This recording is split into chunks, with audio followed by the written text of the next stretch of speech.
In today's video, we're going to be talking about the R in the I Am Strong formula. It stands for respecting your needs.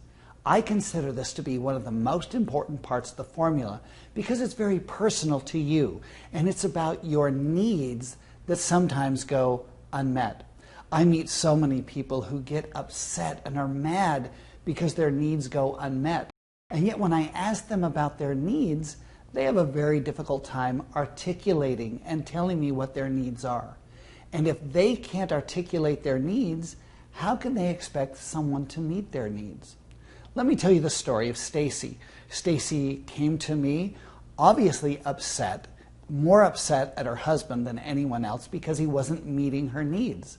And I asked her, "What are your needs?" She had a very difficult time telling me what her needs were. And her typical answer was this: "Well, I don't know." I said, "What makes you feel good? What makes you feel good about yourself?" "Well, I don't know how to answer that." "What are your top needs?" "Well, I do like it when people compliment me." Stacy is probably very much like you. She was very in tune to the needs of others. She was in tune to the needs of her family, the needs of her husband, the needs of her boss, the needs of her church. Everyone around her was needy, and they were getting attention from Stacy, and she was fulfilling their needs. And yet at the end of the day, she was feeling that her own needs went unmet, and yet she was not able to tell me what her top needs were. So many people go through life wanting others to fill their needs, almost that you want them to read your mind so that they know what your needs are without you having to say them. I know that it would be great for that to happen. Wouldn't it be wonderful to live in a world where people just automatically knew your needs and were able to fulfill them? Well, unfortunately, people can't read minds, and it's going to be up to you to learn how to articulate those needs in a way that you don't seem needy. Resentment forms when we have needs that go unmet, particularly if we expect those needs to be met by the people around us. We start to resent them for not meeting our needs. Here's what I'd like you to do. Take a few minutes right now, and I'd like you to write down what you consider to be your top needs. Now, as you do this, I want to warn you, I don't want you to write down what your wants are. Like maybe you think you need a new car. Well, you may need a new car, but maybe you want a new car. I don't want you to write down what your wants are. I want you to really think about what are your top needs. And as you reflect on that, I want you to realize that this is a very difficult question. I know that it's difficult because I have asked this of almost every client that has come into my office. And it's very difficult for people to write down what their needs are. We're very in tune with our wants. We're very in tune with the things that we think that we need, but what are your true needs? And I want you to write them down. Take some time. If you need to pause the video to think about it, go ahead and pause the video, because these needs become really important.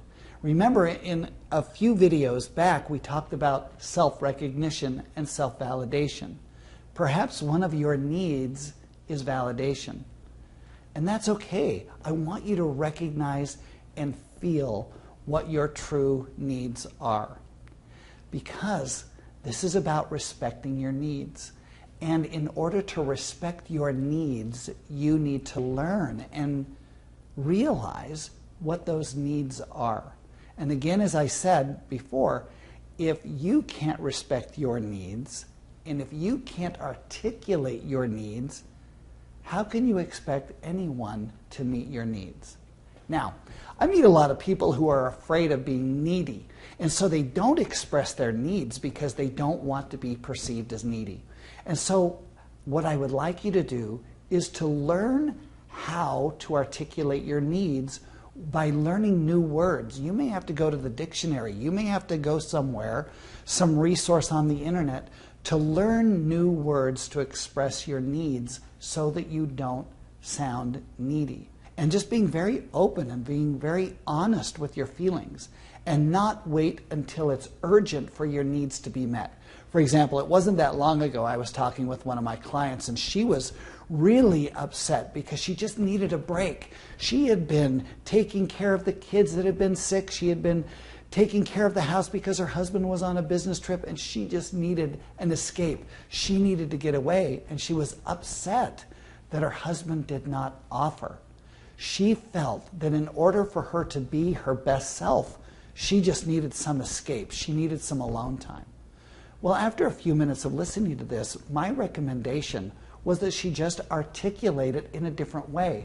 And rather than getting upset that her husband was not meeting her needs, to learn how to say it in a way that was not needy. For example, here's what I asked her to do. I said, I want you to think about how important it is to have some alone time in order for you to be your best self. And then use that as you express your needs like this. I asked her to say this to her husband. Let's say that her husband's name is Joe. She was to say, Joe, I know that you need me to be at my best, and I want to be at my best for you. I want to be able to give you my best self. Yet, with so many things going on, with the kids being sick, with you being out on a business trip, I just don't feel that I can be myself unless I have some alone time. I need to go and do this, whether it's a movie, whether it's out with the girls, whether it's an escape to another city. It really didn't matter. What really mattered is that she had the courage and the words to express her needs in a way that she did not seem needy. And you can do the same thing. Don't expect others to fulfill your needs. Another way to do this, and I'd like you to practice this, is to not compare yourself to others. Sometimes when we compare ourselves to others, we only feel resentment and regret that we don't have the same life that they do. I want you to consider that you're equal to everyone. And I truly mean equal.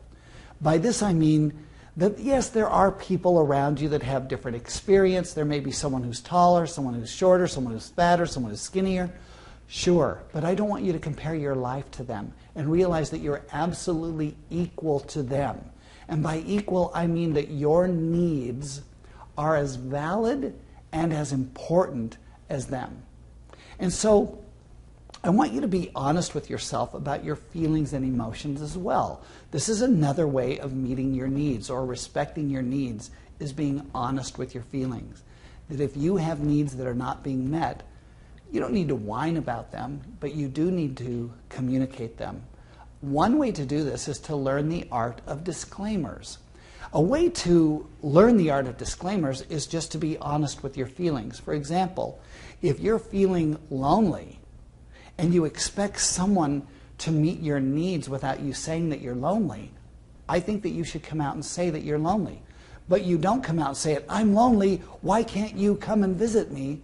I think it's more like this, that you say a disclaimer.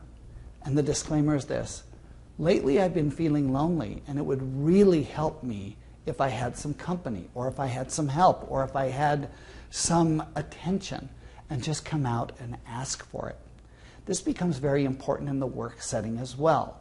Let's say that you need something in order for you to do your job better, and you expect your boss to just give it to you and recognize that you need it. And so you now resent your boss because he's not meeting your needs.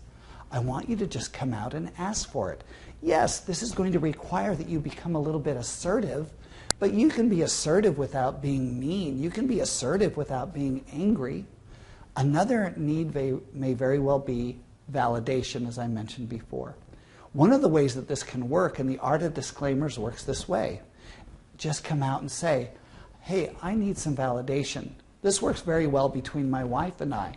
There are times when I need external validation to know that I've done a good job, that maybe a speaking engagement or a training that I did went well, and I want to know that. I actually come out and ask for feedback and say, hey, I really want to know how I did.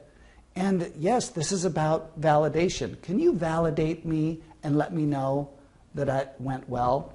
Now, this is kind of funny in order to ask this, because I really don't want negative feedback. I really want positive feedback. And so I've actually trained my wife that when I'm asking for validation, I'm not asking for any negative feedback. And you can ask this as well. You can go to your husband, you can go to your partner, you can go to your boss, you can go to a coworker, you can go to a friend and say, I am in need of some validation, but I'm not wanting any negative feedback. And so when you give me this validation, I want it to be all positive. That's okay. That's okay because you're expressing your needs. Respecting your needs is really important. And part of the reason it is important is because when our needs are not met, it creates resentment. And when we have resentment to those around us, we become angry, we become upset, we have negative emotions that keep us from enjoying the life that we deserve. Another thing that resentment does is it is caustic. It deteriorates and contaminates our self-worth. That is why respecting your needs becomes an important part of the I am strong formula.